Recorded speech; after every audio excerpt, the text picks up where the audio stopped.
Welcome, fellow seekers of challenge and triumph, to the SufferSooner podcast. Join us on a journey where ordinary souls embark on extraordinary endeavors. From the relentless grind of gravel to the punishing gauntlet that is triathlon, we've tasted our fair share of suffering. So fellow endurance warriors, let's lace up our shoes, strap on our goggles, and dive headfirst into the challenge, knowing that with every step, stroke, and pedal forward, we grow stronger together. Alrighty, welcome to episode 15. It's going to be a two-parter. The first part, we're going to talk with Serena. She did the open range gravel race this weekend. She had a pretty great result, I think, and it was a pretty good weekend for the SufferSooner crew. So let's talk about the big news of the week, basically, that there was this huge storm system that was moving through northern Texas, Oklahoma, Kansas, Iowa, Nebraska, like Omaha got hit with like an F4 tornado. So like we all saw the weather, and how did that really like affect your decisions going into race week, Serena? Well, I mean, I think I need to start a couple days even before that. Okay. I had a rough week. I think we still may need to work on my bike fit a little bit. And I had done a pretty long ride the Friday before, and my back was really bothering me. I don't know if it's just a product of my aging, even though I truly believe I am timeless. But I spent a good part of the weekend driving another kid to Iowa for a soccer tournament and spent a lot of time in my car, and had really almost crippled myself by the time Sunday came around, to the point where I was laying on a heating pad and kind of hobbling around. So I knew I wasn't in the best physical condition. Then a couple days later, one of my other children decided he was going to work on the ceiling tile that covers up our attic space, and got it all twisted around. So I climbed up on a ladder to fix it and hit it just right with my hand, and it broke in half and hit me in the face and knocked me off the ladder. So now I have what really looks like some pretty nice fighting wounds. I have a fat lip and a bashed up leg and the back problems. So I knew that this was not ideal, especially after we took the weather into account. Travis and Danny and I must look at weather from different sites, because the site I was looking at was telling me that the weather was going to probably become serious and hazardous around maybe 1 or 2 in the afternoon on Saturday. And just another little tidbit, 2 years ago when we drove to this race, we saw a tornado touch down. Yeah, right. The very one exciting. it's crazy. I've never seen one like in real life, like, you know, in the wild, and it was probably one of the wildest things that you feel this immense smallness, you know, that, you know, you're just this little human on the earth, and Mother Nature just comes down and just wreaks havoc. And then after you see the awesome power of these things, you feel this immense, I felt this immense sadness for anyone that could have been like trapped like in one, or experience one even closer, with the damage and the just sheer power of these things. It's wild. Yeah. So at that point, I kind of had decided that maybe the world and the fates were telling me that it might be a good idea for me to rethink my plans. And I had originally planned to ride the 200-kilometer. I did that last year on my e-bike, and it felt kind of important to try to do it on my regular new bike. But at the end of the day, it just wasn't the day for me to make that attempt. So yeah, it just sounded like, yeah, it just sounded like all the cards were kind of leading up against you. You didn't feel like you were like the strongest to give, you know, it a solid effort. And then with the back problems, and then the craziness that's happening in you know, in your life, everyday life, it's just like we came to the decision to just, you know, like, hey, it'll still be there next year. You know, it's not going anywhere. You know, I'd rather you come back happy than ride the 200 out of just because, and then you end up just hating everything about gravel and that, and that race, which is not what, we as, athletes and, we do this for fun. And I just want to make sure that like you're having fun and that it is fun. So, Well, and to be honest, I've just been struggling lately with just being out there in the longer distances. So it felt like the right choice for me to go out and do something a little shorter, see if I could kind of find the joy in it again. So I saddled up and threw my leg over and rode the 100 kilometer, which was the right choice for me on that day. yeah, I think that was a great a great choice for you. I think it was, we were, of course, me, Danny, Serena, my mom, probably your parents, my wife's parents.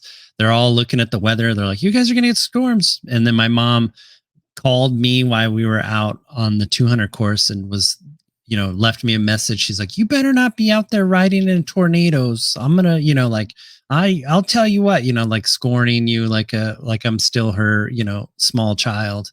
So I mean, everybody was worried about the weather that day, and the fact is that the wind started off at, I would say, probably like 10 to 15 miles an hour from the south and only got stronger. It was probably 30 miles an hour by 10 o'clock easy, with 45 miles an hour, 45-mile-an-hour gusts from the south. By the time you would have reached, the southern part of the route, and that would have just made it, you know, one, dangerous for Serena because she's just, lighter. She's basically like half half my weight or whatever, and I was struggling. So I can only imagine what it would have been like for her to do the 200. So when we saw the weather was going to be iffy at best and windy, um, with that high mile an hour wind, we just, you know, Serena came to the decision that like her best interest is to live to fight another day, and dropping to the 100, I think was the best idea. So, so when you did do the 100, how did it play out? How did it go? Again, I have really angered someone up there who's making decisions as it relates to me. Um, I had a fine trip down there. Um, I put my power pedals in travel mode on the way. And when I went to hook all of my devices up to my bike computer the morning of, I realized that I had forgotten the charger to get my pedals out of travel mode. So suddenly I'm standing there at the start line and I have no way to gauge my effort, but for my heart rate and my perceived exertion. And if I've learned anything over the course of doing everything else, it's that I'm not very good at perceived exertion. So I wasn't sure how things were going to shake out, but I was prepared to do the day. And so off I went. Um, I know that one of my shortcomings or things I need to work on is riding in a big group and race strategy. So what I really wanted to get out of the day was just to practice that a little bit. And if Travis had been standing there, I know that you would have told me to move up in the pack to start with. I was Hmm. probably halfway back, which was too far. Yep. So as we rolled out of town, I got gapped a little bit from that first group of women who I knew I could probably ride with. So I had to work pretty hard to get up with them. And I rode with them for probably 5 or 10 miles until we were on this long descent. And one of the other things I don't have a lot of experience with, and it would be hard to get here, is riding in sand. So I'm on this long descent and we get to the bottom and it can be described as nothing less than a sand pit. My bike started moving more laterally than um, forward, which kind of makes me a little nervous. And there were a lot of people who were really struggling. So I almost tipped it over, put my foot down for a second, turned around to make sure I hadn't caused any major carnage and started riding again. But then I had to work extra hard to catch back up with that group. And we ended up on this long stretch of pavement, and they were working really hard at that point. And I saw that my heart rate was really high in zone 4. And at that point, I just made the decision that I didn't need to race it. I had enough experience practicing the things that I needed to do. So I kind of let myself fall back, even though I was really pushing hard into a headwind. I got really lucky, though, that a second group caught me within a few minutes, and I was able to kind of work with them through that really hard, windy section. And then that group fell apart. And so I just kind of kept moving up to the next group or the next couple people and trying to ride with them as we went south, because I knew that everything I could do to work together and reduce the amount of time I was pushing the wind by myself would help me later.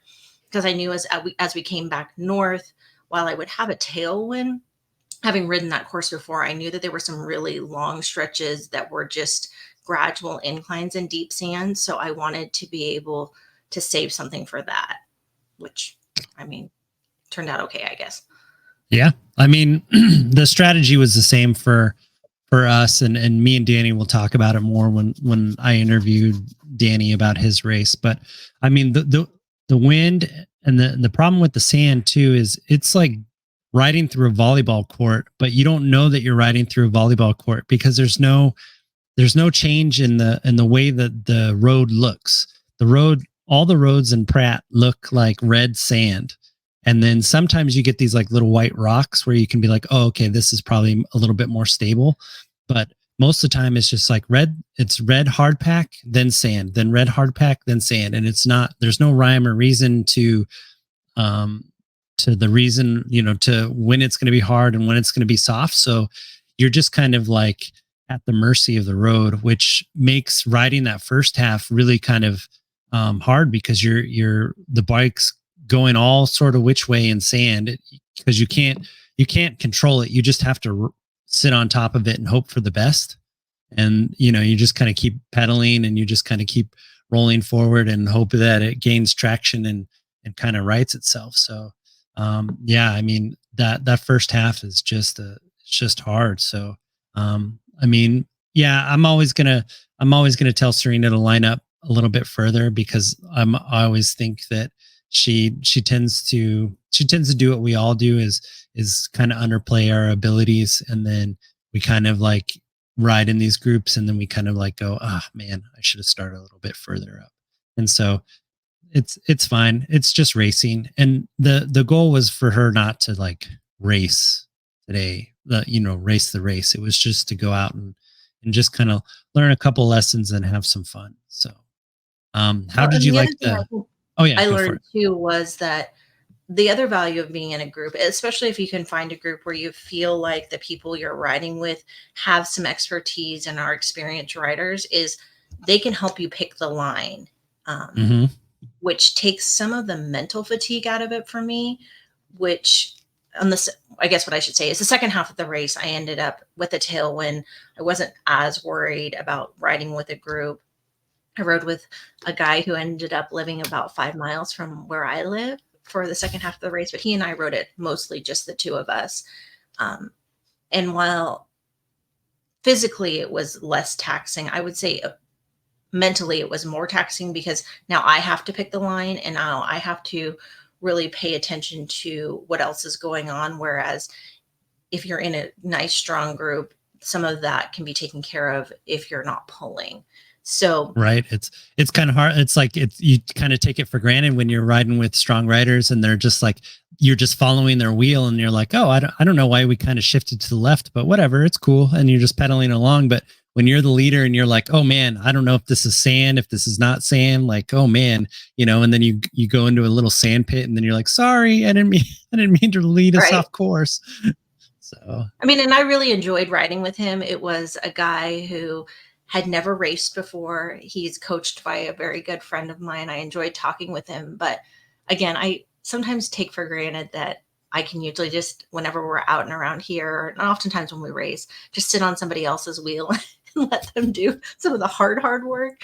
So it was good for me to have to kind of be the leader in that situation and help him through what turned out to be a terrific day for him. And he's reached out to me since to tell me how much he enjoyed riding with me and just appreciated being able to spend some time out there with somebody else. So, oh, that's awesome. Yeah, I'm sure that guy that me and Danny picked up 2 years ago in that cornfield is probably, there's probably a shrine in his house dedicated to us, because that was a broken man, and we basically just kind of nursed him all the way back to the finish line. He was so grateful for just having yeah, somebody to ride with.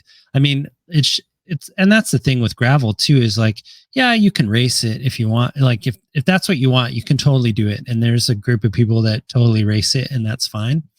But the part that like I really like about gravel is the fact that like you're out there with a whole bunch of other people, and it's like you're all in this group effort to try to get to the finish together, you know. Like it's just like let's just work together. We'll hang out, we'll eat snacks, we'll get to the finish line. It's okay. That's all we're here for, you know. So well, and it gives me a good chance to practice things that I know, again, that I can work on. As usual, I overcooked the first half of the race, maybe came in a little under fuel for the second half. So mhm. I think I also scared this guy, because at one point I had 2 or 3 gels in the course of about 30 minutes. And then 5 or 10 minutes later, ate a whole pack of blocks. And he's going, man, that's a lot of calories and a lot of sugar you're taking in. And I'm saying, I can feel my body starting to bonk. And if I Yeah. don't want to end up laying by a cemetery, which is my favorite place to take a ditch nap, this is how I know to turn it around. Not ideal, but better than ending my day. And he said, oh, I've never felt that way before. And I thought, oh, well, that's terrific. And I hope you never do. I hope you never do. Yeah, I hope you learn all these lessons from us, and you never do this yourself. We save you Yeah. the trouble of finding out what it feels like to bonk, because oh my But gosh, it is the worst feeling. I'm getting better, because now I can feel it earlier. And Yep. that was one of the things I took out of that race too, was when I was proud of myself that even though I overcooked the front half, I was able to measure and meter myself back enough the second half that I didn't have to limp into the finish line. So being able to recover from that super hard effort at the beginning is an accomplishment for me. And Yeah, now that's also being huge. able to realize when I've made a mistake fueling and being able to turn it around before I am in complete misery is also a huge accomplishment for me too. Yeah, that's I mean, these lessons, like you can't learn them. Like I can't go out and assign you a training ride and go, all right, Serena, I want you to underfuel for the first half and then overfuel for the second half. Like you just don't learn that in training. Like nobody would train like that. I mean, yeah, I guess you could if you wanted to, but like really like those race situations really kind of dictate you know, because on the way, heading south, there's a ranch road once you get about halfway south, that you're not going to take your hands off the bar to eat a snack, because you'll end up in the ditch, or in the field somewhere. It's pretty bumpy, and you have to pay attention. And if you're in a group or close to a group, you don't want to be the one that goes off the road because you're handling food and then you drop it, and then or you're drinking from your bottle and you drop it. So we were doing the same thing. We didn't really eat on or drink on that ranch section because it was too bumpy and a little too technical for that kind of stuff. Yeah, and I think that's one of the things that I appreciate from our friend Eric too, is he's very aware of that. And so I also appreciate that there are a few paved sections, and he told us that that is really intended for you to be able to recover a little bit, take a break, get some food. And so that was always going through my mind, having ridden that course before. I knew kind of where those sections were, so that I could mentally prepare for, yeah, I'm going to need to take in maybe more calories than I thought here, because I may not get another chance for a bit. Yeah. Yeah, definitely. I think the way he's designing this race now, especially like I haven't ridden the 100, but I've ridden the 200 3 times. And every year it gets, there's the technical sections get a little more technical, and then he does leave in the road sections so that we do have a chance to actually consume food, and so like you can tell he's thinking about just the overall flow of the race, which is really great. So I do appreciate that from him for sure. And I took every advantage of the paved sections to just like mentally kind of reset and reboot, because I tell you what, when you're riding for an hour on these pasture trails, you're kind of like mentally just a basket case, because you don't know, like you've just been concentrating and trying to keep the bike upright. So it's good that he puts that kind of stuff in there. So so Well, as far as, okay, go for it. What? Oh no, I was just going to say, and then the end of the story is my friend and I rode into town. We were in a good mood. I had told him that I thought I was maybe in fourth place. I And then wasn't wait, really did you trying to sprint him race it. for the line? Did you pip him right at the line? I certainly did not. Did you guys ride together like across the same time? We did. Nice. That's so good. That's what we did when me and Danny picked up that other guy. We're like, let's all ride together across it, because that's it's cool. So that's great. Yeah. So then you ride across the line, and then my friend Eric is the race director, and at that point, because it's a new bike, normally I would just throw the bike on the ground because I'm mad and tired. But I at least put it on the rack, and I was sitting on the ground, and I was taking off my shoes and my pack and my helmet. I just wanted to be free of all this stuff. And he looks at me, and Eric walks up and he says, "Serena, is that the e-bike?" I said, "Nope, it's a new bike. Do you like it, Eric?" And he's like, "I like it very much. I need you to come over here now." And I was like, "I just can't. I'm too tired. I want to sit here on the curb and drink this Coke." And he said, "You got third." I said, "Oh no, I didn't. There was another, at least two women in front of me, and I thought there was a third." And he said, "Oh, one of them was on an e-bike." He said, "We're having the award ceremony now." And I just looked at him like, "You gotta be kidding me, man. I don't even know if I can walk over there. I'm so tired." Yeah. But it was a nice surprise. I ended up in third. I was about 10 minutes back from the woman who got second, so I wasn't too far off of it, which tells me that had I really wanted to race it, I probably could have stayed with her. But I was and perfectly happy with the result. Yeah, you probably would have started up like a little bit more up there, and you would have been able to mark, those racers and stuff. But yeah, I mean, just to, come in third, I mean, that's amazing, that's great. Well, and it's good for me emotionally too. Sometimes I think we get lost in comparing ourselves to the people we train with every day, or people on Strava or whatever. And I had gotten to the place in the last few weeks where I just was starting to feel a little bit demoralized. Like, why am I bothering to do this? I'm so slow and frustrated. So it was a good emotional pick me up to know that I went out and did something really hard, and unexpectedly was the third woman to cross the line. And that I need to give myself a pat on the back for just how extraordinary that is, when I sometimes don't let myself think about it that way. Right. Yeah. Show yourself a little bit more grace.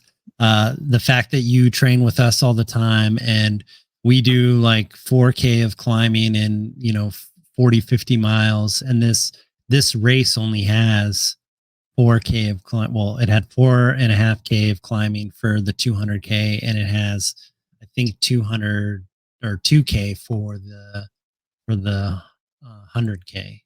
So, and it's hard. I understand. Like when we're out there, just, we're, me and Danny and you, and we're just out there grinding away every weekend and every weekday, just going hard and pushing the hills and beating ourselves down. And like, it's hard to feel like you're making any progress in that, but then you get to a situation like, this race, and then you get out there and you go a little hard in the beginning, and then you're able to recognize that you went a little too hard, and you recover, and then you meet somebody out there, and you have a good time, and you ride back, and then and just get a great surprise of, oh, hey, you got third. That's awesome. So I mean, that's, I couldn't be more proud of you, Serena, for just just sticking with it.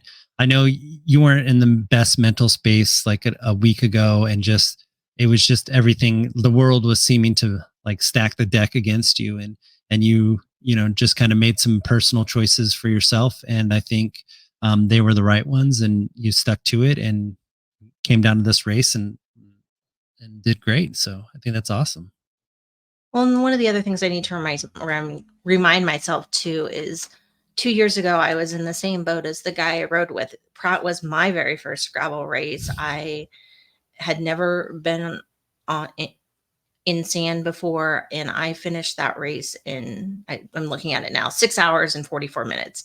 And now, granted, I sat and had a picnic at the aid station and hung out a little longer than I did this time, but I did that race 2 hours faster than I did 2 years ago. So I also need to just give myself some grace and pat myself on the back of that's a huge improvement. Now the conditions were different, but again, I've made some real stride. There was only a 40-mile-an-hour tailwind on the way out and a 40-mile-an-hour headwind on the way back, and the complete opposite this weekend.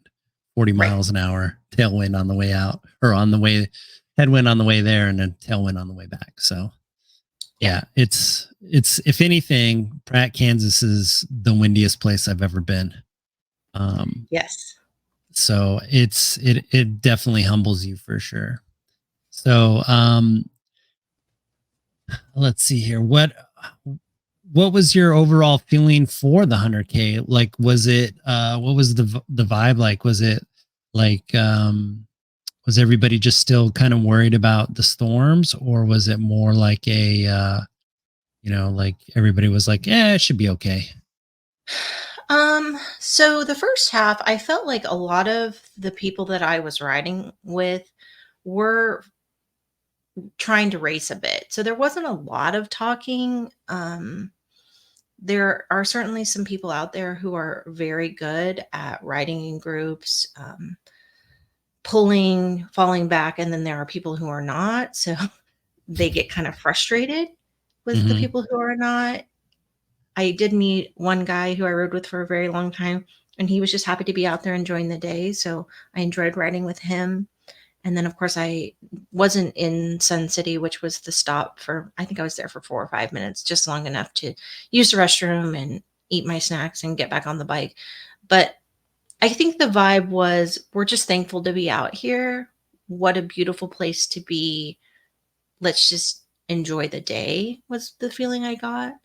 Good. Yeah, I think that's kind of the overall feeling we had too when we were riding, and I was talking with people in our groups, is that of course everybody's the first thing you're going to hear is headwinds suck, but then after that, once you kind of settle into it and you're just kind of moving around, like, and you're just kind of working and everybody's kind of in their groups, people were just really happy to actually be out there. And for some of us it was the first race of the season, and some people drove down from like there. I talked to this one guy who he did DNF because the headwinds were too strong in Medicine Lodge, but he said he was from Minnesota and he was going to come back. So they were just happy that the weather stayed away and there was no tornadoes and no rain, and it was just it was just windy. And as far as Kansas goes, I mean, it's windy in Kansas. So the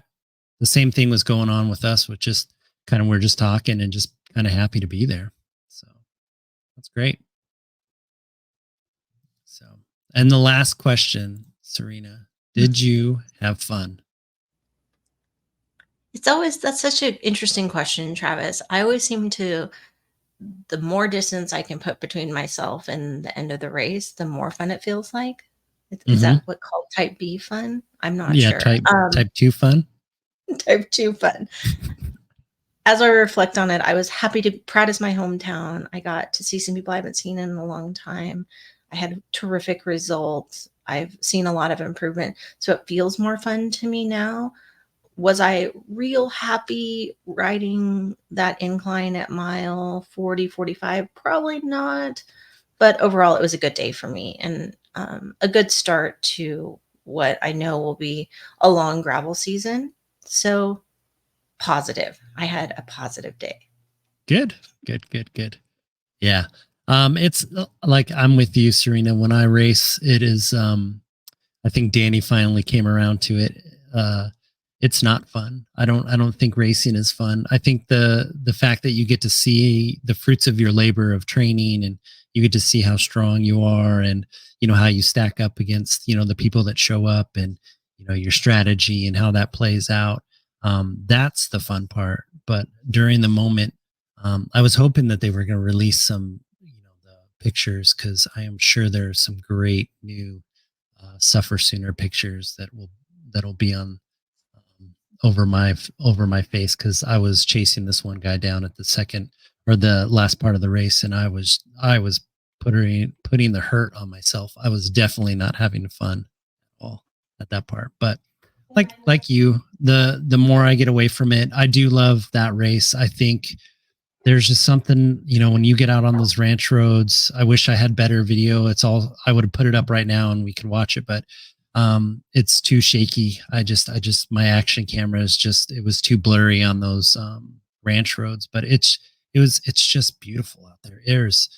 There's nothing out there, and there's just something amazing about that.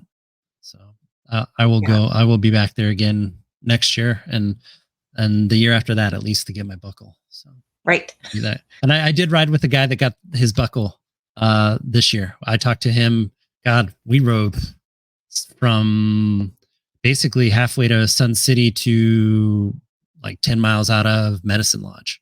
So we were riding together until I dropped the group that I was with when we made the southern turn. So it was cool talking to him, and he's from Olathe, and he's a good friend of Eric's too. And they do a group ride down there and stuff. So I think one of these days we'll try to go down there and ride with those guys, because me and Danny basically rode with them, for good 60 miles for sure. So nice. Yeah, it was great. So thanks for making some time in the schedule and talking about your race. And I'm so happy that you showed me this Pratt, Kansas race and told me to sign up. So it's good. So yeah. And then this weekend we have La Grind, which is in Emporia, Kansas, and it looks like there's chances of storms, but not as bad. So hopefully. I'll wait till Thursday or Friday to make any Exactly. It was crazy. For those of us that listen, like, we all had different weather reports. Mine said that it wasn't going to rain thunderstorm till 2 p.m. Serena said high tornado risk. Danny's phone said it was going to be clear for most of the day, just high winds. So yeah, none of those were right. So it was great. But I'm just thankful that no one got eaten by a tornado and everybody had a good result. So yeah, onward, right? Yep. All righty. Thank you so much. Bye. Bye. All righty. Well, welcome back. I'm back, and then Danny is back for this two-parter. We already interviewed Serena, and we talked about her third place finish, which is totally awesome on the 100K. Must be nice to just roll up and rock out a third place. Yeah, no kidding. Just right off the couch into a third place podium position. Good gracious. Yeah, she put in some work. She's so it was good. She did awesome. She really did. Yeah. That was a really good effort. And really, really happy for Serena, and she did just an amazing job that last weekend. So I think too, she met a friend. She helped a young endurance warrior out there that was having a hard time, and he brought him back to the line, and that was great. And they crossed the line at the same time. I was like, did you beat him across the line? Did you sprint him? And she's like, no, we crossed at the same time. I was like, aw. Hey, wasn't there a guy last year that tried to do that to you, Travis? He did that at Unbound. Unbound, that's where it was. Yeah. I was guiding him. I had the only working headlamp or light, and he was, he's like, hey, can I just hang out with you? Cause my bike light doesn't work. And I was like, yeah, okay. And then here we are going down the finishing chute, and this punk just goes right past me. Nice. And I'm like, bro. Yeah. I'm like, what? Of course, I said some profanities at him as he was doing it, and then I congratulated him at the end, because again, it is a bike race. It is a bike race. Yeah, it is a bike race. And we're going to talk a little bit about some of the tactics of bike racing, because this last weekend was one of one of the rare chances that we both had a chance to finish really, really high in the race. It was exciting. So it did come down to tactics, that's for sure.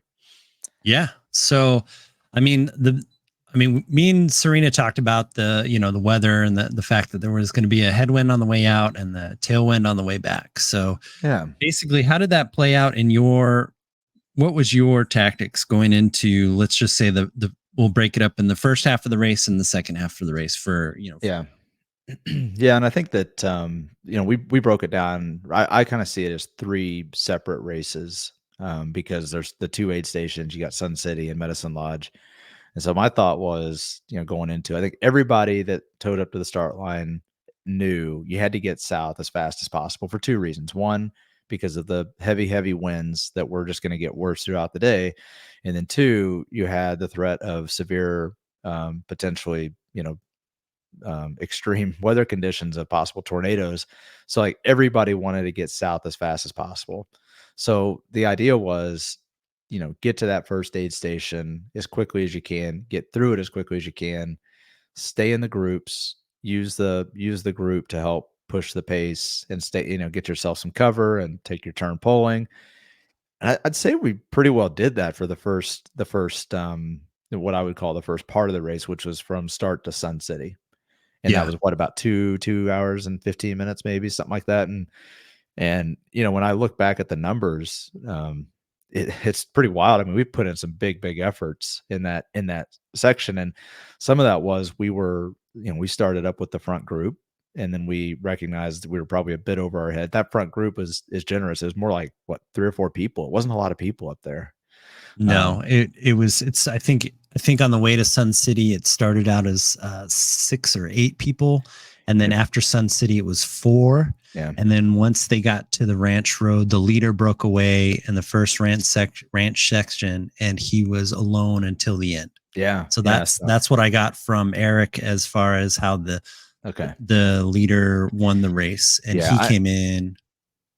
I have the results. I'll look at the results.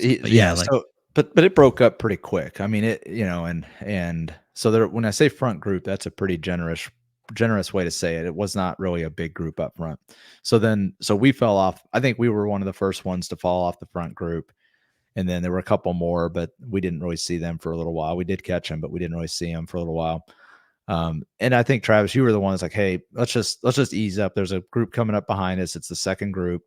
Let's just ease up and let's try to milk this for, a few miles so we can save some energy, get into Sun City without putting too many big efforts in, and then see how it plays out from there. And I think for the most part, we did a pretty good job with that. I mean, I think my intensity factor down to Sun City was something like 0.9 for 2 hours, which is pretty dang hard to do. I felt it sounds like somebody's FTP is probably a little bit low. I think so. I mean, if I probably is. So, but I think, that probably also cost me a little bit as the race went on, because, there were a few times I may have just pushed a little too hard, pulling for the group but it happens. So, yeah, I mean, the whole idea is that, you still have to work in a group to get to the end, unless you're like insanely lucky and the group just allows you to kind of sit at the back, which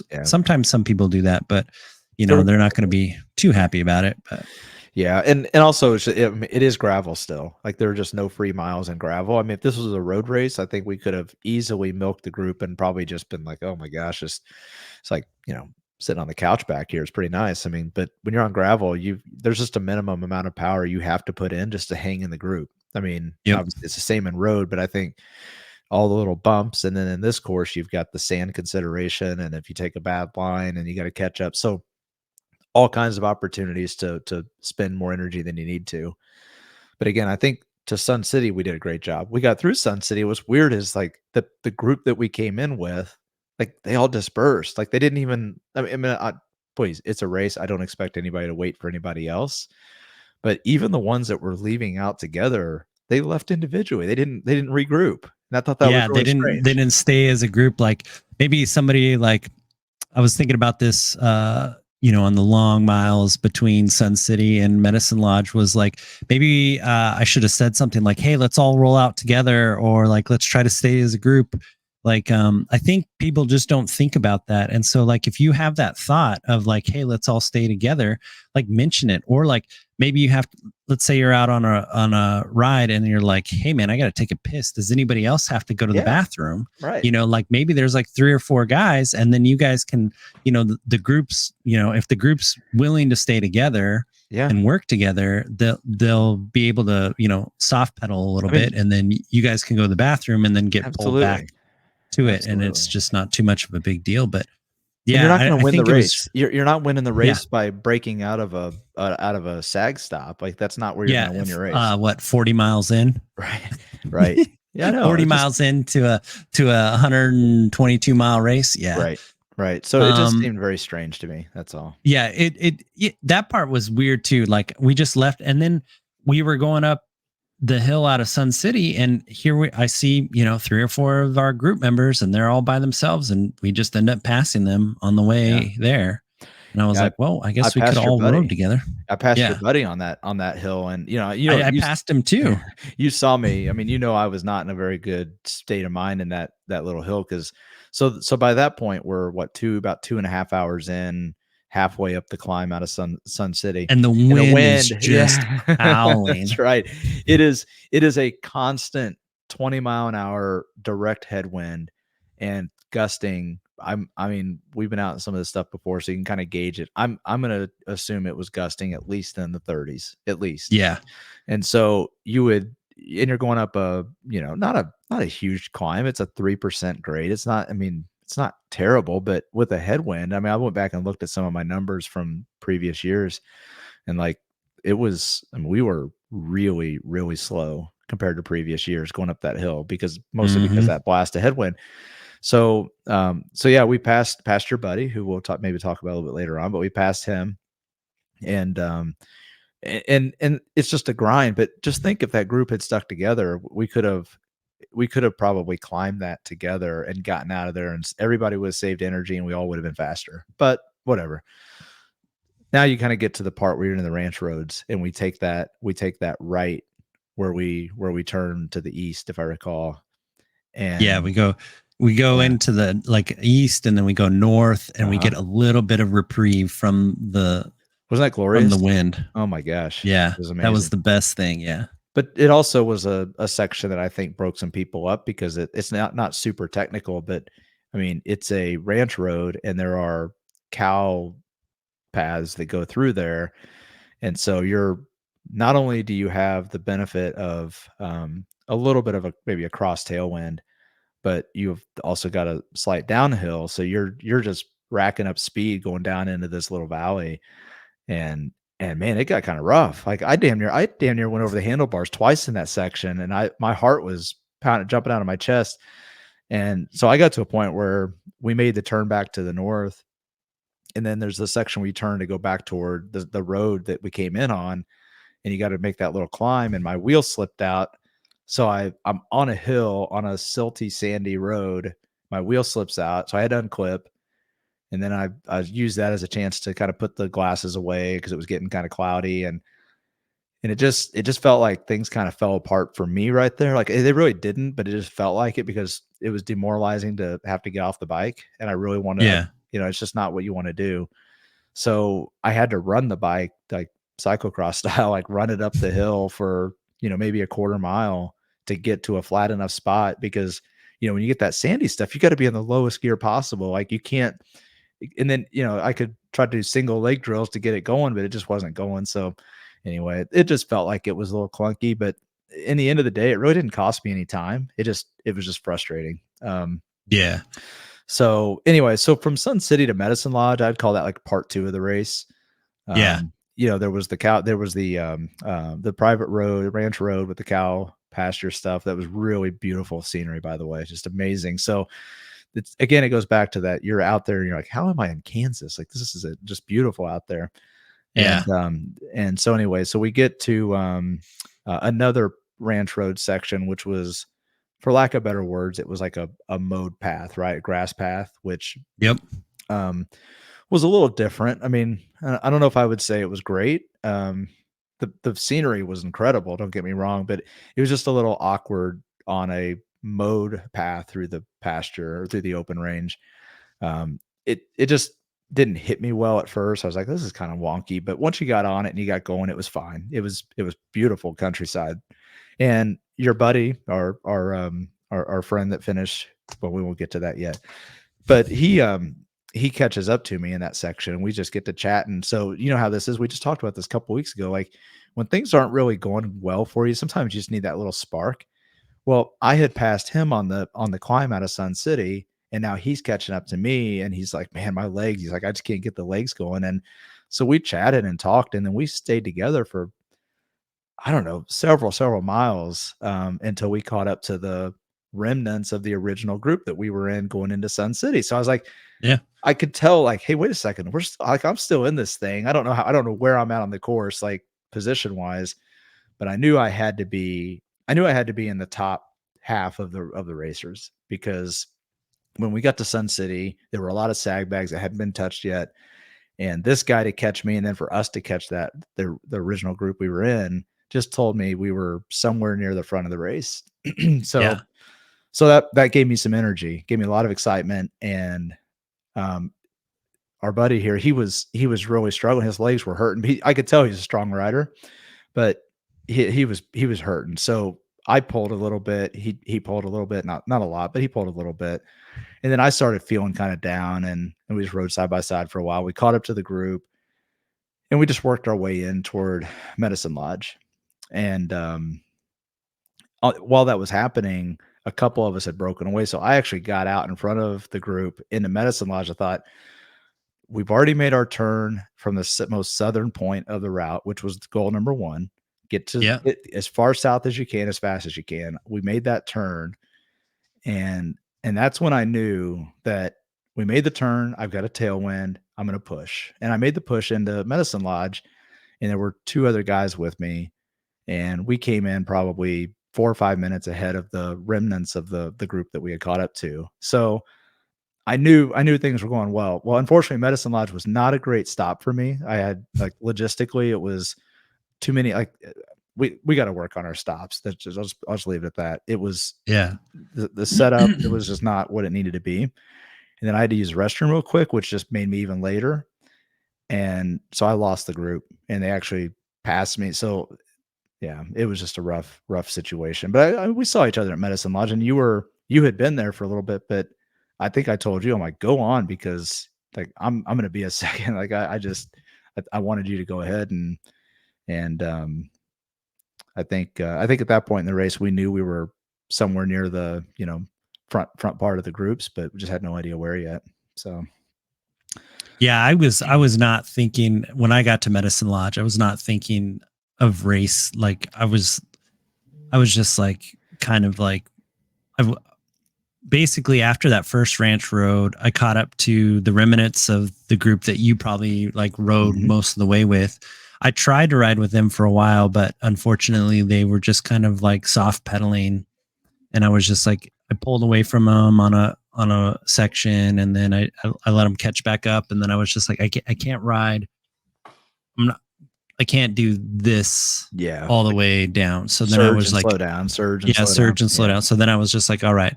So then I just put in a big attack and basically broke free. And we've talked about this before, is that like, when I attack somebody on the flat, it's I put in a pretty decent effort to get away from them so I don't see them anymore. So they don't, and that's twofold. So they don't see me and try to chase me back. So they just kind of forget and just say I'm up the road, even though I may only just be around the corner or something like that. Yeah. And so I just put in like a good, 3 or 4 minute effort, and then just got kind of over a couple of hills. And then I just kind of settled into my own pace and got to the southern part. And then once there, it was just kind of like, it was just a nice little cool ride of just getting pushed, all the way into Medicine Lodge and on that ranch road. And my thing in Medicine Lodge was, that was so messed up. I had to use the bathroom, and I Yeah. could have prepared my bottles before I got to Medicine Lodge, but I didn't. I just, I was just not, I wasn't focused. And so then when I got my gear and stuff, I wasted, I don't know, like 20 minutes there. Oh, And it should geez. have been like a 5-minute stop. Mhm. And if I would have just cleaned that up a little bit, I wouldn't have had to deal with, I mean, that would have probably put me in even a Better higher place. standing because I would have seen the people that got, higher up. I would have rode with those guys Yeah.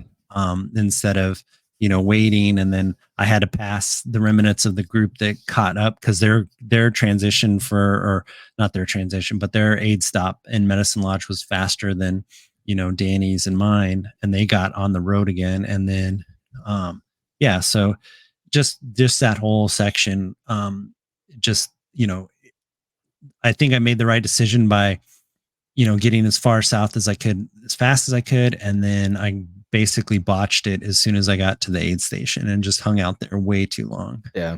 So, Yeah, I think when everybody left Medicine Lodge, I was probably it's hard for me to estimate because I could see the 2 or 3 guys I wanted to be with to ride that section. Um and there's like an 8-mile stretch of climb that you go yeah. through coming out of Medicine Lodge, and I could see them in the distance the entire way, and I closed the gap on them quite a bit through the first 6 miles of that, and I think that they were probably leaving Medicine Lodge. I'm guessing they were probably 3 or 4 minutes ahead of me, and I probably cut that down to a minute when you make the turn onto the next gravel road. So over 8 miles, I tried to make that up, but my strong point is not on making up time on a climb. Like my watts per Yeah. kilo just aren't sustained. Like I can't, like I've turned into having the ability to sustain a good power output for a good amount of time, which is, much more suited in the flats, and then I have some good punchiness to me. So if there's a punchy rolly section, then I can do a pretty good job of those short bursts to make up for the sort of the lack of a sustained watts per kilo. But yeah, climbing on a sustained climb for that long is just not my strong suit, and so I could never quite catch them, which was extremely frustrating and little bit demoralizing. I finally caught him on the gravel section, probably somewhere around mile 80 or so. I want to say, maybe a little bit more than that, but I couldn't hang on to their wheel because I was too gassed from trying to cover the gap, and so I yo-yoed with them a little bit, and finally I caught back up with them, and we rode, say, like the last, I don't know, probably 12 to 15 miles. So there's that little town of Sawyer. They were just maybe 20 seconds ahead of me going through Sawyer.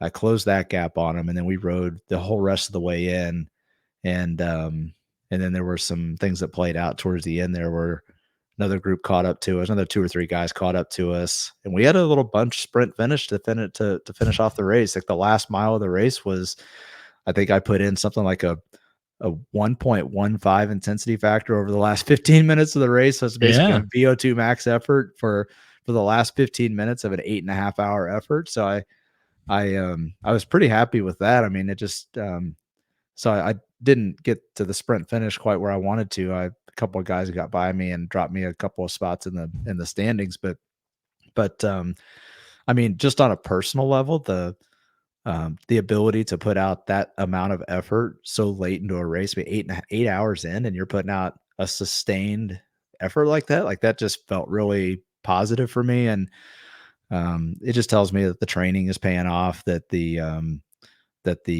all the hard work is it may not show up in the watts per kilo or in the FTP, but it shows up in the ability to have resiliency and repeatable efforts like that over a Yeah. long amount of time. So it's not always about where you finish, and that's why I think this, like, what our message here is for people is it's not always about where you finish in the standings. It's just that personal growth that comes with doing this stuff, and it was really rewarding when I kind of look back now and think about how it all played out.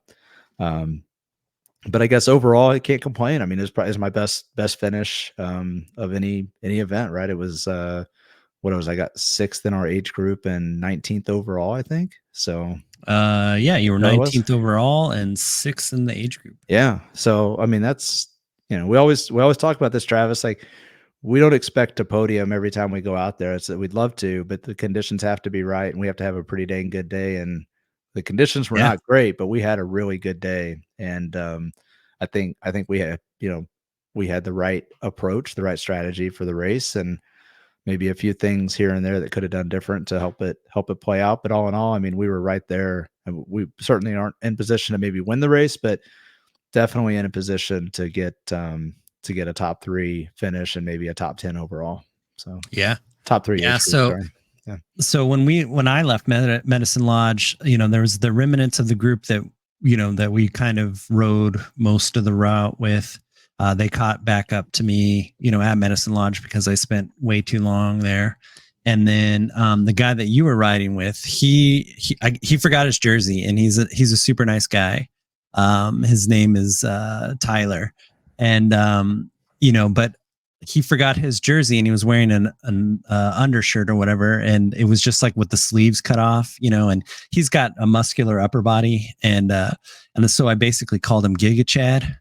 And so from Sawyer that on, was your motivation, right? That was my motivation. I was like, I'm not going to let this Giga Chad beat me. And it's not like a knock against him. It's just that we talked about this 2 weeks ago. Yeah. It's so funny. He's just, and the thing is like, after meeting the guy and we talked after the race and stuff, and like, and he knew exactly what he was doing, and I knew what he was doing. And the thing is he knew what, we're both racing at the end. I think we knew that I knew that I was in the top something, right? Like the top 10 of my age group or whatever. I was in a good position. Like I didn't bust my butt all day to, come in, last or whatever. Like, so basically it was him, and he was about a quarter mile up the road, and he would surge, and then I would surge, and I would catch, like I would come in within, a couple like 100 yards, and then he would surge away, and then I would have to chase again. And so it was this surging for the last, from Sawyer to the end. So the last 20 miles, I'm putting out as much power as I can muster, and he's putting out as much power. He's fighting for his life, because the second I catch him, he knows that I can just sit on and hold on and have him pull me all the way to the front, because I don't have to, then the whole tactics of the race change. As long as he can hold me off, I still have to do the same amount of work that he has to do. And he's betting that his legs are stronger than mine. And I'm betting that my legs are stronger than his, because I'm going to catch him. And so this played out until basically a mile before the finish, when he put in a really big attack, and then he climbed up this hill, and it was just me mentally going like, I'm not chasing that. Nah. And I kind of just gave up and shut down. But I mean, he got third in the age group. He was third. Tyler was third, and I was fourth. And if I didn't faff around at, Medicine Lodge, I probably would have never seen him. I would have saw the second place guy, which is Kevin. He was 8:13 and I was 8:15. So maybe I would have seen him, or he would have caught me, or, maybe I would have held him off and gotten even higher place. But, it just kind of I think the lesson to learn here is that you have a, on paper, or not on paper, but like in the heat of the race, I had this enemy, and his name was Giga Chad.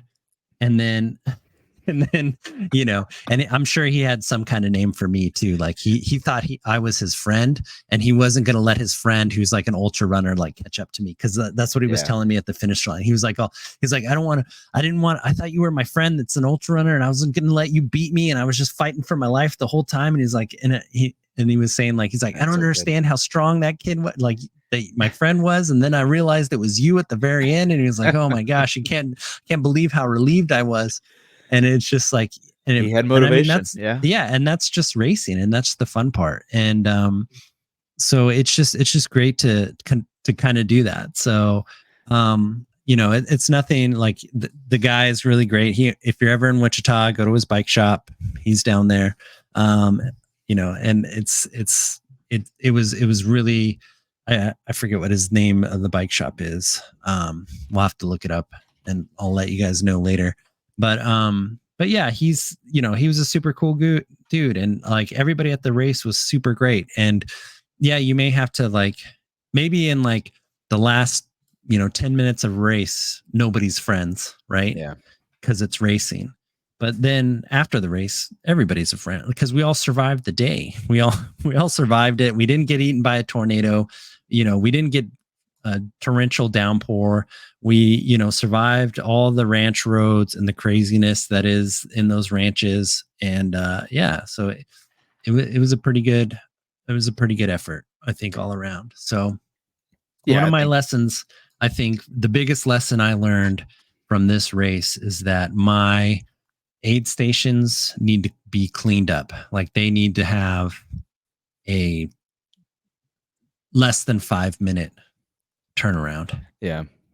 So that going forward, that is going to be my thing is making sure that at each aid station, going into Unbound, going into La Grind or whatever, it's all like 5 minutes at the aid station, grabbing what I need, doing what I need to do, prepping bottles if I'm using the same bottles before I even get to the aid station.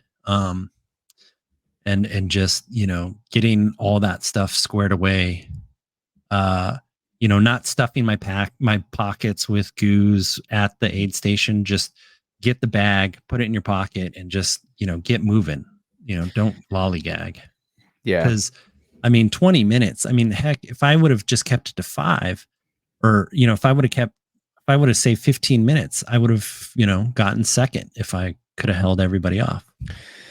Yeah, I think you never know how the race would have played out. But just doing the math, you're 100% right. And I think that that's an important lesson. We talked about it quite a bit just in our own rides that, we don't want to lollygag at these things. And I don't think we really lollygag. I can't speak for you. I doubt you lollygag, but I think a lot of this is the SAG setup was great. They did a great job, but I think you're right. Like we had the opportunity to put pre-filled bottles in the bags and send those down to the support stop. Yeah. And then we could have trimmed. Just because you saw me, I had to walk back and forth twice between where the bag was and where the ice cooler was. And so it's like, that's just extra. Like you don't think about that stuff in the race, but now looking back, it's like, that's probably 2-3 minutes that I wasted. And then I had to go use a restroom. Then I had to mess with something else in my bag or my pack, getting the goos in the pack. That's what it was. And it's like, no, just put those in your pocket. You can deal with it later. And so I ended up spending probably, 7 or 8 minutes at that stop. And it was just 4 or 5 minutes too much. And that's what, so I think that's what ends up happening is you do these things and you put yourself in a negative position. And now you've got to expend energy that you shouldn't have just to kind of get back or to hold off somebody that's catching up to you. And Yep. so it just kind of puts you from working from behind, which is a tough spot to be in. Yeah, and then that other part too that plays into the race, like if you catch up to somebody, then you have hope of passing that person, right? Mhm. So if you never even saw that person, then you don't even know that person existed. Like unless you paid attention to the beginning of the race and you counted everybody, and that's fine if you're doing that. But like if I would have rolled out of Medicine Lodge before even that big group came in, they would have had no idea that I was there. Right. And chances are they, if you don't know, then you don't know. And Yeah. You like you those said, guys wouldn't have been so enamored to either chase or to hold me off. And once you're out of sight, you said this earlier, but once you're out of sight, the person behind you, they don't know if you're 30 seconds up the road or 30 minutes up the road. So if they never really catch the glimpse of you, like in their mind, they're only going to push to their um, comfort level. Well, if you see somebody that's up the road, then you're like, well, you just convince yourself, well, if I can just put in a 5-minute uncomfortable level, let me see if I puts a dent in the gap. And if it does, then I can go a little bit more and then I can go a little bit more. And it's like, so you're right. Just being out of sight is a huge advantage, especially on these rolling hills that we have around here. Yeah. Hey, on a positive note, though, I think, as far as lessons that we learned, or at least that I learned, is that we set a strategy at the beginning. Like we were talking about this throughout the week leading up to it, but we set a strategy to get as far south as possible, as fast as we could, and try to beat the wind, which nobody could beat the wind, but try to beat the wind and beat the rain. And we executed that strategy perfectly. And so I think one of the lessons here is that you got a strategy, do your best to stick to it. And we did. Yeah. Like, even though we knew we probably weren't going to hold on to that front group, but then we adjusted and played smart. We said, hey, let's just let this group catch us. Let's let them pull us around a little bit so we're not just caught out in this wind. I mean, there were several straightaway sections where it was dead on headwind, and there's Yeah. 2 riders in front of us that are pulling. I mean, we're all taking our turns, but how nice was that to be able to just sit there and go, like, I think there was one section I looked down when I was pulling and I'm doing like, 250 watts. So basically, then, for me, an FTP effort for a 5-minute pull, I cycle back through the line and I'm down to like 140 watts sitting on Yeah. the back wheel. I'm like, oh my gosh, like that's how strong the wind was. And how nice was that? So the lesson in that is like, play it smart. don't Yep. don't waste the energy. I know that sounds so simple from anybody that does any kind of racing. They're like, oh yeah, no kidding. But seriously, like, know where you're at on the road. Look around a little bit, understand the situation, and recognize that it's okay to let that group behind you catch up. Save your energy, because especially that early in a race, you're going to need it. And then we'll talk here in a second about mistakes made, but you're going to need that energy later on. And Yeah. and It's a 8-hour day. That's So right. you need, you can't use all your energy in the first 2 hours. So Yeah. I think we were just riding, and I got dropped from that front group a little bit later. And so I kind of sat up, saw where you were, caught up to you. And then I was like, hey, when we get to this road section, just kind of soft pedal. Cause I saw that big group coming. I was like, oh, that big group's like a couple miles behind us, or not. Yeah. Like it was like a mile behind us. And I was like, let's just soft pedal and just, rotate through, and then we'll let these guys catch us. And then we'll, work with, that's probably the group that we're going to want to stick with and work with. And you were like, okay, cool. Sounds like a great idea. That's right. Well, and not only that, but we did find out that we were just looking at some pictures from the race that somebody was kind enough to snap pictures and caught us. There was a group of like 12 of us maybe, and it was a big group, good sized group. Yeah, and when you look at that photo, more than half of them like just got jettisoned out of the back, and we never saw them again. Like they just totally got there's a lot of dead weight in that group. But there were a couple of people in that group that were smart enough to just, and this is where you just kind of get into the if there is such a thing as ethics in bicycle racing, where it's like, well, everybody else is doing a 3 to 5 minute pull, and I'm going to do a 30-second pull and save my energy. And it's like, so we'll see. I don't know.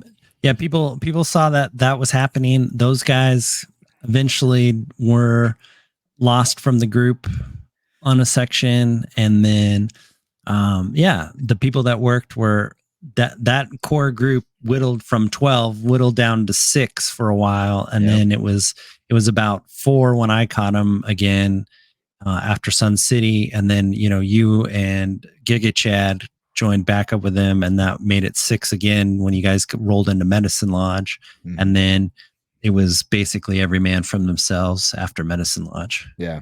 Well, it was a good time.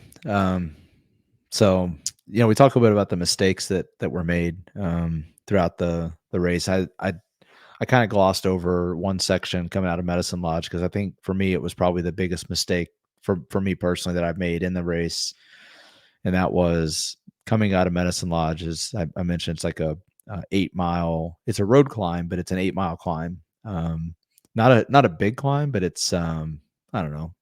Got some sections. It's good effort. It's not like it's easy. It's not like it's easy, but it was like 3% over 8 miles, I want to say. Yeah. So, and it's got a couple little relief sections in it, so you can just kind of get a little bit of reprieve. But as I mentioned, my strong suit, like, I got to know my strengths. My strength is not catching skinnier, lighter weight guys on bikes going up a hill. That's not my strength. But yet I put in a sizable effort over that 8 miles multiple times trying to catch their wheel. I'd get them into where I could almost get into their draft to catch onto the wheel, and they'd pull away. And so it was rough. So I think I burned way too much energy for that. Maybe call it 30 to 45 minute section between that, not Yeah. for that, just in that 30 to 45 minutes, and the 8 miles was a part of that. Where when I did finally catch them on the gravel roads, I started yo-yoing. I just didn't have the energy because I burned it all up going up a stupid hill that I had no business trying to fly up. If I just would have paced the hill like I would, like if it was just you and I out riding, you know how I ride. I Yeah. would pace the hill, and you might pull ahead of me, but I'll catch you on the downhill because my bike is, for whatever reason, my bike is much faster downhill than a lot of other bikes. It just is. Probably because it's a kid's bike. It doesn't have as much Yeah. It's a little resistance. baby bike. Yeah, So, so it's that's okay. It's fast. So slower to the ground. it's lower to the ground. It's got the baseball card in the spoke. It does, Noise. and I think I'm gonna I think I'm gonna put a rear fairing on it too, so that way I kind of get a little downward force because sometimes it's just Yeah. that fast. But no, I mean I am a little faster down hills, and then I know I would have caught those guys on the gravel, like, because what I found out, back to the mistake, what I found out is they were kind of pushing the hill. I mean, it was a little bit of a headwind going on that hill. I'm sorry, tailwind going on that hill, but Yeah. they were using the tailwind and then rotating their line, so they were able to push the downhills, so there was no way I was going to catch them. There's no Yeah. way. So long and short of it is if I just would have paced it, we made a turn. I was going to catch them anyway, because when I did catch them, finally, after yo-yoing and catching up to them, they didn't really set up, but they pretty much just did like a zone, probably what I call a light zone 3 effort, like middle of zone 3. And they just kind of stopped working as a group. Like, all of a sudden, well, we're not in a headwind, so we're just not going to work as a group anymore. I'm like, what are we doing here? So I rode with them for, I don't know, probably 45 minutes that way, recovering, because I was sitting on their wheel. Like, I did my part. So I was sitting on their wheel for about 45 minutes. I go back and look at my heart rate, but I bet my heart rate came way down. I should not have done that. I should have sat there for maybe 10, 15 minutes, And then pressed on. and then press on, put the effort in and separate, because they were not going to chase me. Yeah. And so that ended up costing me, because in the final 8 mile stretch of gravel, about 10 to 12 miles out from the finish line, the final 8 mile stretch, two more guys end up catching our little 3 or 4 band group there. Yeah. And then those were the same two guys that beat me at the sprint finish at the end. So it kind of pissed me off, because I sat with the small group to the point where these other guys were able to catch us.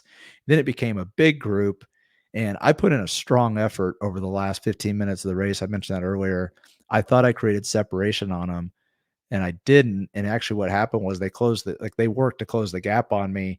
So in the final, 500 meters or so, two guys sprinted around me. Like, basically I did a lead out for them, because they just sprinted around me, and there was no way I was going to catch them. So Yeah.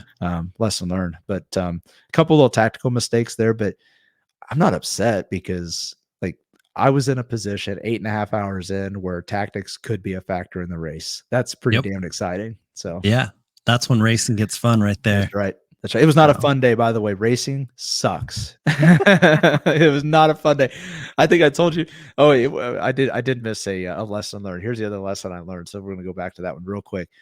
The other lesson I learned was somewhere after Sun City. It was, or no, I'm sorry. Yeah, somewhere after Sun City, and then a little bit after Medicine Lodge. Between that whole stretch, like, my stomach was not feeling great, and like, it wasn't like upset, like sickness or anything, or like I felt like it wasn't anything like that. It was just I didn't feel like the hydration, the nutrition, it just didn't feel like it was moving through. Like, I didn't feel like I was getting the nutrition that I was taking in. Yeah.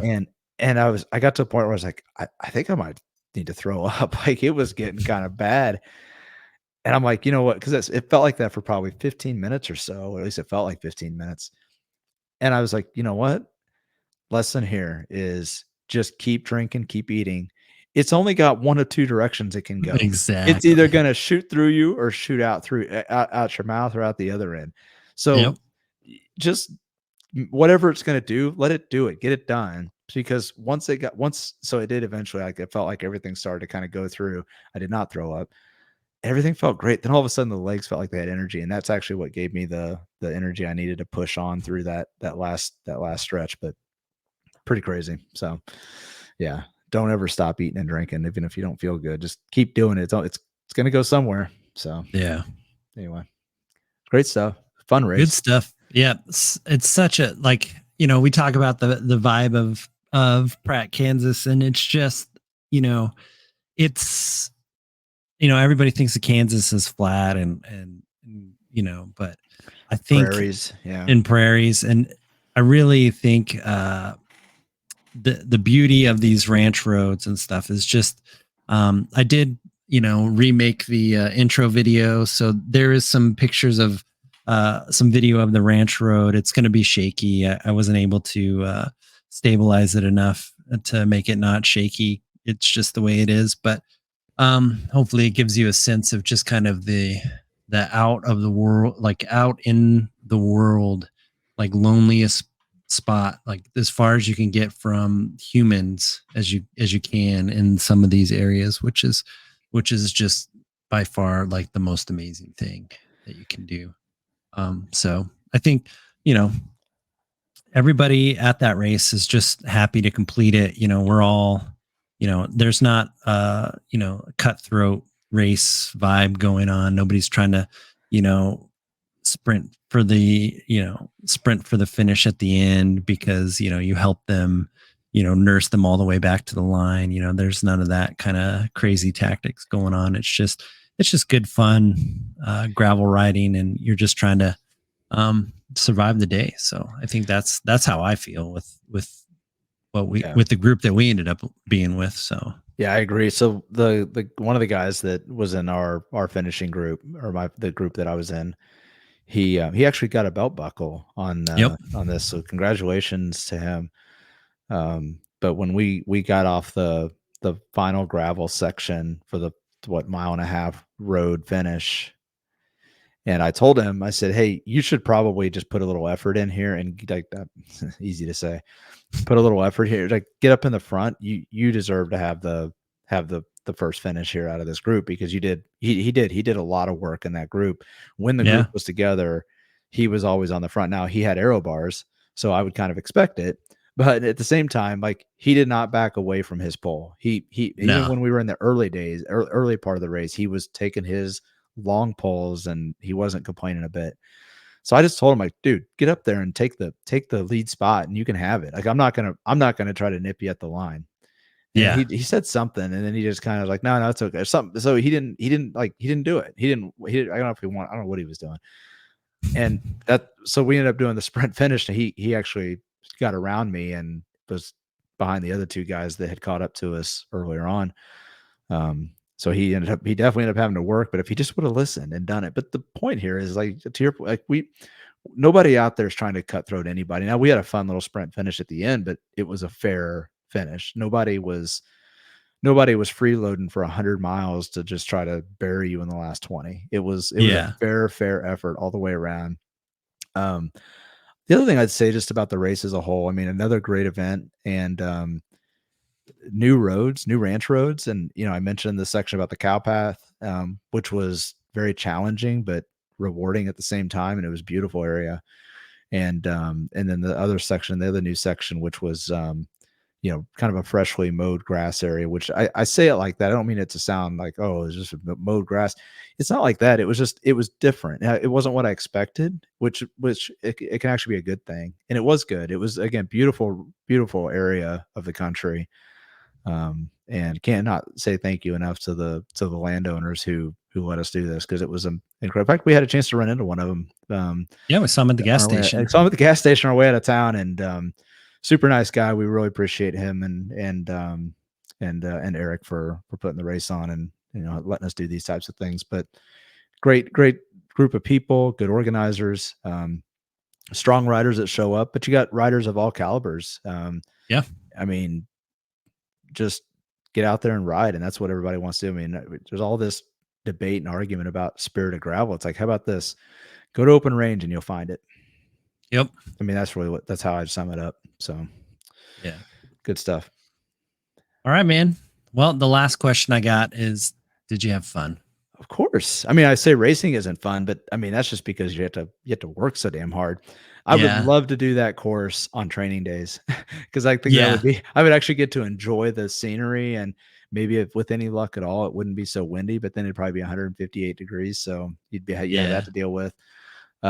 Absolutely love the course, as we've said. Can't wait to go back next year. And, Travis, we only got 2 more of these to do, and we get the buckle. Yeah, dude, me and you. That's right. So we're going to have to buy some jeans. to buy a belt. Gotta buy a belt. I don't even own a belt, let alone a pair of pants to hold the belt, for the belt to hold the pants up. So it's a great time. Yeah, absolutely. It's such a great race. I do appreciate it. So this next weekend we have LaGrind. It's in Emporia, Kansas. It goes south through the Flint Hills, which is always beautiful. So I'm sure we'll have a lovely race recap of that, which is, for the next one. So. For as much as we can complain about the area, sometimes we are pretty fortunate to have such beautiful gravel roads to ride on and people to put these types of races on for us. So it's great. Yeah, time. For sure. Yep. All right, man. Well, talk to you next week. Take care. All right, bye. Thank you for listening to this episode. Please, if you like what we are doing here, leave a like, rate us, comment, subscribe, and share with your friends. It really helps us grow and finds us more SufferSooner squad mates. And remember, when the finish line feels impossibly far away, we don't give up, we push harder, we dig deeper, and we find solace in the knowledge that our suffering is temporary and our resilience is forever.